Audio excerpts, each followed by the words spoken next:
a WikiVidi Documentaries production. Don't forget to like and subscribe. Enjoy. Scarface, 1983 film.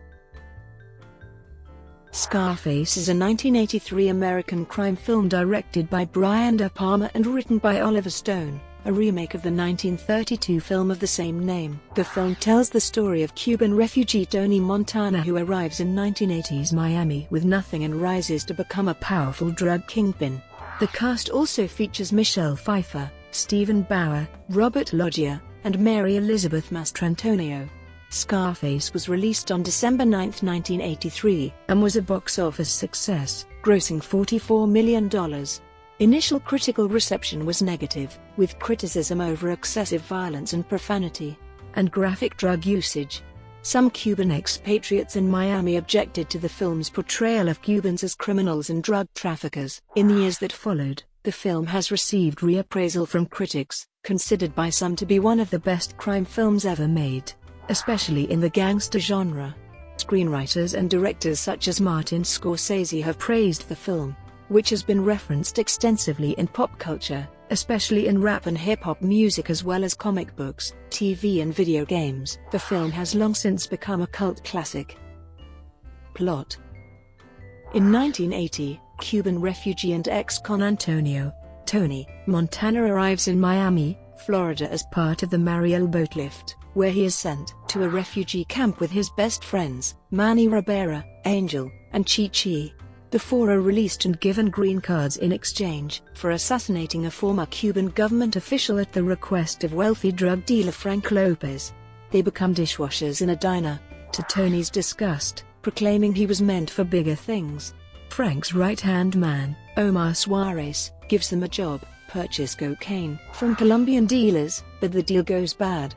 Angel is dismembered with a chainsaw, while Manny and Chi-Chi rescue Tony and kill the Colombians. Suspecting that Omar set them up, Tony and Manny insist on personally delivering the recovered drugs and money to Frank. During their meeting, Tony is attracted to Frank's trophy wife, Elvira Hancock. Frank hires and befriends Tony and Manny. Months later, Tony visits his mother Georgina, and younger sister Gina, of whom he is fiercely protective. Disgusted by his life of crime, Georgina throws Tony out. Manny is attracted to Gina, but Tony angrily tells him to stay away from her. Frank sends Tony and Omar to Bolivia to meet with cocaine kingpin Alejandro Sosa. Tony negotiates a deal without Frank's approval, angering Omar, who leaves to contact Frank. Sosa claims that Omar is a police informant, and that Frank is weak. Tony witnesses a beaten Omar hanged from a helicopter. Tony vouches for Frank's organization. Sosa, taking a liking to Tony, agrees to the deal, but not before warning Tony to never betray him. Back in Miami, Frank is infuriated by Omar's demise, and the unauthorized deal struck by Tony. At a nightclub, corrupt detective Mel Bernstein attempts to extort money from Tony in return for police protection and information. Tony angers Frank further by openly pursuing Elvira in the club. Spotting Gina with her boyfriend, Tony angrily beats the two of them. Hitmen attempt to assassinate Tony, but he escapes. Tony, certain that his boss sent both Bernstein and the assassins, confronts Frank, with Manny and Chi-Chi in tow. At gunpoint, Frank confesses to the attempted hit and begs for his life, but he and Bernstein are killed. Tony marries Elvira and becomes the distributor of Sosa's product. He builds a multi-million-dollar empire, living in a vast, heavily guarded estate. By 1983, however, Tony becomes unsatisfied with his lifestyle and cocaine addiction.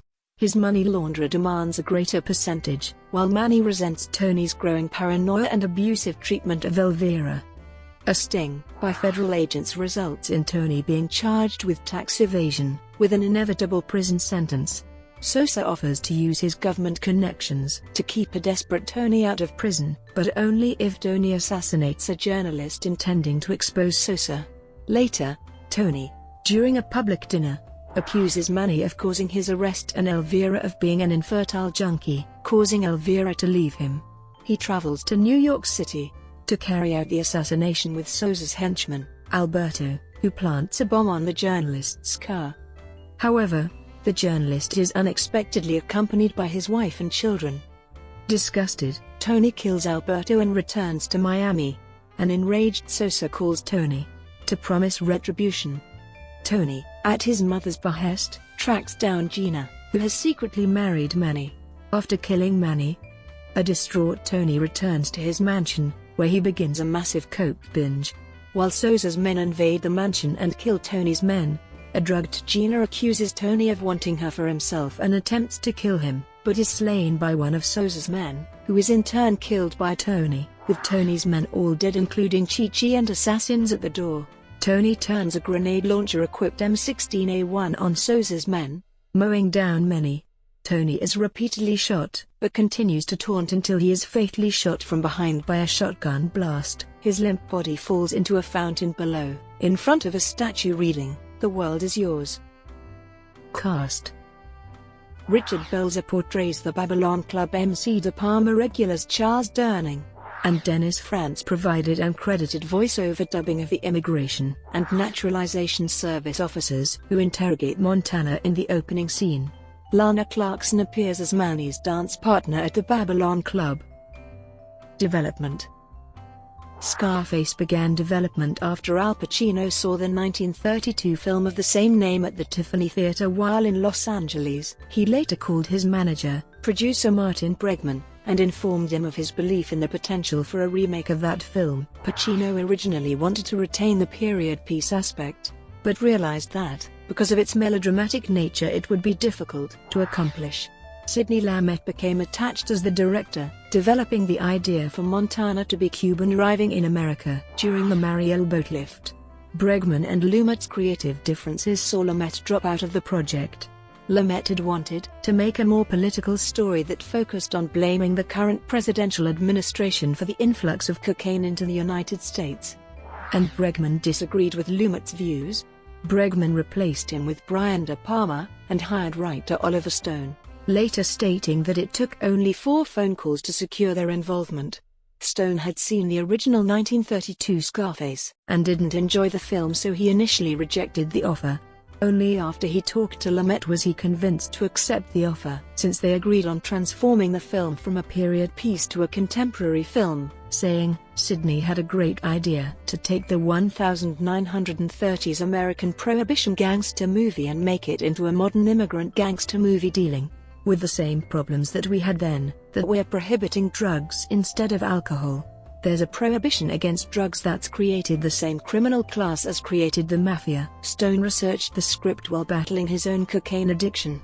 He and Bregman performed their own research, traveling to Miami, Florida, where they were given access to records from the U.S. Attorney's Office and the Organized Crime Bureau.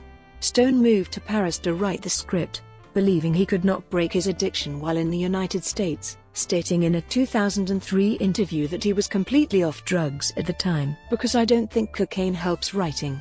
It's very destructive to the brain cells."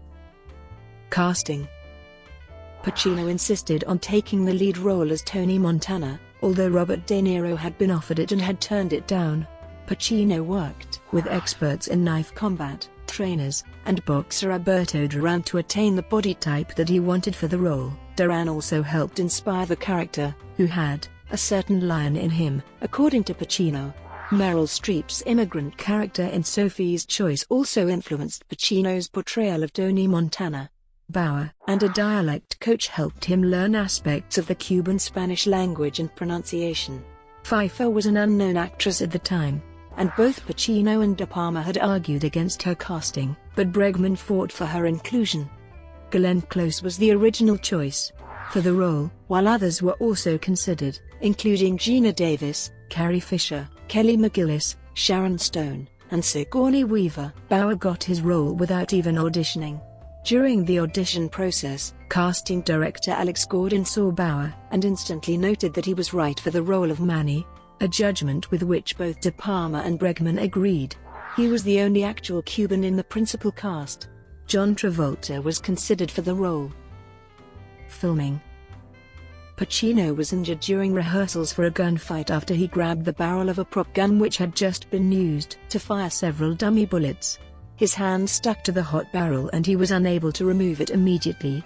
The injury sidelined him for 2 weeks. The gunfight scene also includes a single camera shot directed by Steven Spielberg, who was visiting the set at the time.